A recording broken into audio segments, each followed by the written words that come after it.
Hello, I hope all is well. Well, it finally happened. My Fractal FM3 crashed during a gig yesterday. So I just thought I'd share my experience with that and also the fixes and why it happened.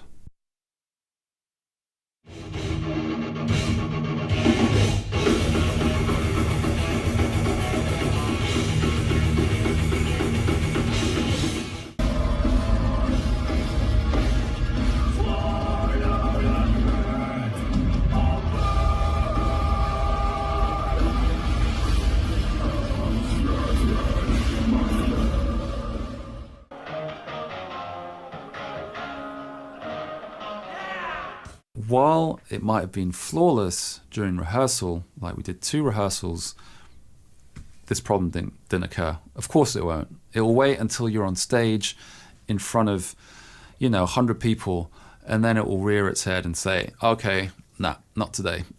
We're not going to work. So my Fractal FM3 is on a pedal board. I have 2 other pedals on there for some extra effects. And I also have a 2-button switch that activates the wah, so a 1-button wah. I've linked to a video on how I do that up there. And then I also have another button on there where I turn on and off a compressor block, which I added recently. We'll get to that soon. And basically that's my setup. So it's always in front of me so I can kind of see what's going on if I want. However, all the changes to like the sounds or the different scenes are done via a laptop. So basically I'm connected via MIDI to a laptop that's way out back per se, along with our in-ear rack, and that is sending MIDI changes to my FM3 along with MIDI clock, so I don't have to worry about any tap dancing, and it does all the changes for me. So fortunately, the crash happened at the very end of our gig, so it was flawless throughout. And then the last 30 seconds of our last track, where there's these big sort of sustained notes that sort of slide down, and I'm also using an octave down on those parts, it crashed just before that. And what happened was I could see on the unit all the lights went on. I can't replicate it now, of course, but all the lights went to red, and I could no longer change a preset, and the buttons were unresponsive.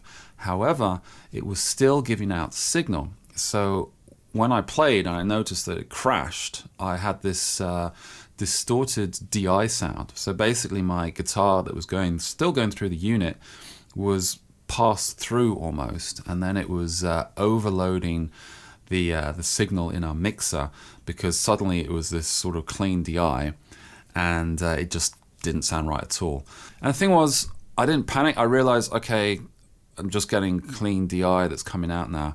If I keep playing, I think people would have really noticed, oh, hey, guitar sounds kind of off now.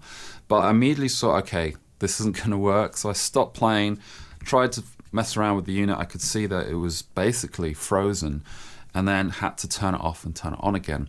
Fortunately, it was a part during the song where there's these there's these big kind of low notes that sort of pan down. And so I ended up just like screaming out the lyrics at the same time, sort of a bit of extra performance. And it also helped with the frustration of dealing with the fact that the unit had froze and had crashed on stage. Now the thing here, the Fractal has been flawless in the last 3 or so years. I've been constantly using it. And the thing was, when I saw that it crashed, I sort of knew what had happened. In essence, it was like a CPU overload. And then through the MIDI switching, that was switching scenes very quickly at that kind of instance, it overloaded the CPU, which meant that it basically froze. And there's a few sort of moving parts to this, so I thought I'd do a quick video on this to explain my sort of troubleshooting thereafter, and analyzing and making small changes so that it would never happen again. And just to make a quick point, failure can happen at a gig at any point in the signal chain. Now the most important thing here, especially in a gig situation, is just not to panic and basically analyze, okay, well, what went wrong? And that's something you can do afterwards, but in the spur of the moment, it's just a case of like, okay, what can I do to remedy the situation, keep the gig going, and I'll finish off the gig, and then we can see the troubleshooting later on. And that's what I did. So this is the version of the preset before the tweaks that I made which crashed during the gig. And there's nothing too crazy going on or many big changes that I made recently outside of the compressor block that I added recently. And the important thing to note here is that I am controlling it via control switch, and that's what I'm using the 2-button foot switch to do. So the foot switch enables me to turn the compressor on and off as I please, and also control the wah.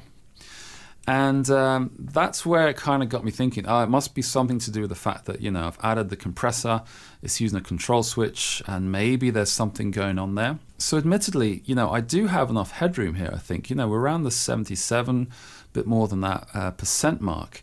And even though when you're changing scenes, although it won't be so visible here, you are using a touch more CPU when you're doing those changes. And control switches, particularly, they also use a bit more CPU. So I think it was a few things together. So the quick MIDI switches from the laptop combined with the higher CPU usage that I was getting with this extra block, the control switch, meant that, it failed at that level, or at least the CPU overloaded, and meant that I had to turn it off and turn it on again. So this is running the latest firmware. This is 9.01 with the pitch block updates, which basically have updated it so, the algorithm is more precise, or it's a better pitch block. But in the process, it also means that it uses more CPU. And I made up for that in the sense that I made some changes. I had a drive block in here before, which I took out. And it meant that I was still, for me at least, in the the green area of having enough headroom. But obviously something happened during the gig that pushed it past that point and made it freeze. And so this is when I had a closer look at the control switches and what they were doing. Because I use a control switch on the compressor bypass switch, I also sometimes use it on some of the scenes. So for example, on the second scene, the compressor is on the third scene as well, but on the fourth, or maybe some of the others, it's off. And the way you control that is within controllers and then CS per scene. And over here, as you can see, I'm using control switch 2 for the compressor. Control switch 1 is for the wah, which is all good. However, as you can see, I've got ons and offs on all these other control switches, apart from control switch 5, that are there for, no reason. But I know the reason because I've been updating this preset and saving it since before, the FM3 had gapless changing. So prior to gapless, I know it's not that long ago, but prior to the gapless switching, you had to use some tricks to get this kind of like seamless gapless switching with the amps. So you would set control switches or maybe scene controllers on these different controls or knobs on the amp or other things, so that you could switch between a heavier gain version of an amp, for example, without changing the channel within the amp itself. Because if you would change, prior to the gapless switching, if you would change the channel of the amp block when you're changing scene, you would hear basically a small gap. And it's something that you'd want to kind of get away from. And the only real way of doing that would be to use these sort of tricks. And by doing that, of course, you're also using a bit more CPU. And in my case, I no longer need these, but they were still on because it was a leftover from a previous preset. So what I did here was that I turned all of those off, and I did some other things as well to the actual scene, which I think one of them which was causing the issue, which was scene 6. In that, on scene 6, we're also changing the channel of the amp. I'm not sure how much that affects the CPU usage when changing a scene, but I thought it best, the only difference with channel B of the amp block is that it's the same amp, just with a lot more gain.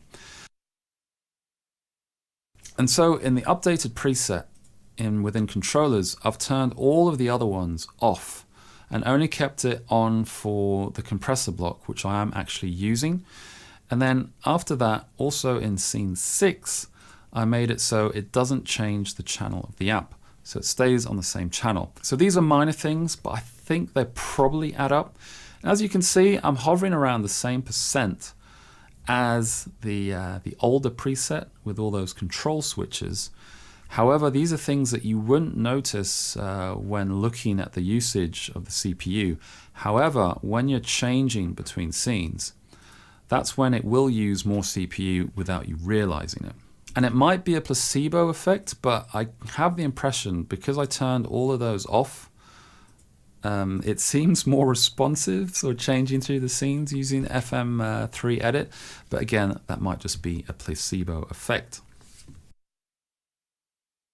So on this screen, we're looking at all the MIDI switching that's coming out of the laptop and being sent to the FM3. So in essence, this is the time within the song. This is the MIDI channel, so on MIDI channel 3, CC34 to change scenes, and then the numbers here correspond to different scenes on the unit. And so the crash occurred kind of around this time frame.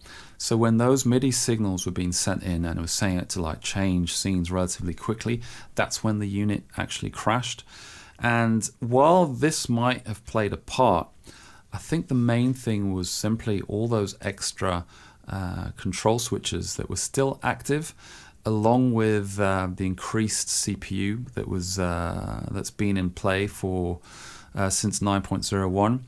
And while it might have been flawless during rehearsal, like we did 2 rehearsals, this problem didn't occur. Of course it won't. It will wait until you're on stage in front of, 100 people, and then it will rear its head and say, okay, nah, not today.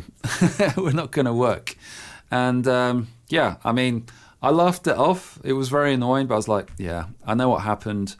And hopefully this never happens again. So I can only say I've got a gig in a month's time, and we'll see how that pans out with these changes. And of course, we'll have rehearsals before that, so I can really see how how the preset reacts before that. But I think this should be sufficient to sort of combat that. Hopefully a one-off CPU overload free situation that I had on stage.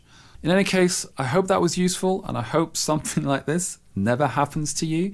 But these are just things that, I felt like sharing because in my specific use case, something like this happened.